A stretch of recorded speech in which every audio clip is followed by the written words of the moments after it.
সবুজে সাজাই বাংলাদেশ, সবুজে সাজাই বাংলাদেশ। সবুজে সাজাই বাংলাদেশ এই স্লোগানকে সামনে রেখে খুলনা শহীদ সোহরাওয়ার্দী কলেজে বৃক্ষরোপণ কর্মসূচি করে প্রকৃতি ও জীবন ক্লাব। কর্মসূচির অংশ হিসেবে কলেজ চত্বরে বিভিন্ন প্রজাতির চারা রোপণ করা হয় এবং শিক্ষার্থীদের মাঝে বিতরণ করা হয় ফলজ, বনজ, ভেষজ গাছের চারা। আমাদের ক্যাম্পাসে এই বৃক্ষরোপণের কাজ অনুষ্ঠিত হয়েছে, এটা আমাদের কাছে খুবই ভালো লাগছে। সবাই আমরা নতুন করে গাছ লাগাবো, গাছ না কেটে গাছ লাগাবো, এটাই আমাদের স্লোগান হয়। আমাদের বাড়ির আঙ্গিনায় বিভিন্ন জায়গা ফাঁকা জায়গা থাকে, সেখানে আমাদেরও দুই একটা করে গাছ লাগানো উচিত।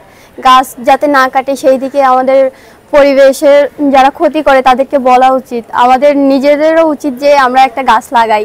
শুধু এই একদিন নয়, পুরো বর্ষা মৌসুম জুড়ে 10,000 গাছ রোপণের লক্ষ্যে কাজ করছে সংগঠনটি। আমরা প্রকৃতি ও জীবন ক্লাব খুলনা জেলা শাখা এবারে 10,000 বৃক্ষরোপণ করব এবং চারা বিতরণ করব, সেই লক্ষ্যমাত্রা নির্ধারণ করেছে এবং গত পরিবেশ দিবসকে ধরে আমরা এই কাজটা শুরু করেছি। এই উদ্যোগকে স্বাগত জানিয়েছে কলেজ কর্তৃপক্ষ। তাদের মতে শিক্ষার্থীদের মাঝে পরিবেশ সচেতনতা তৈরিতে এটি একটি অনুকরণীয় পদক্ষেপ।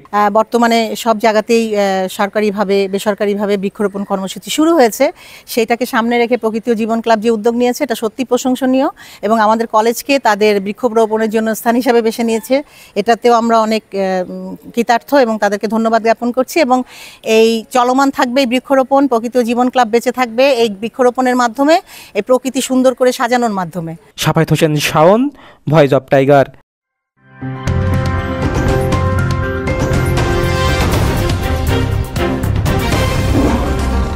Voice of Tiger.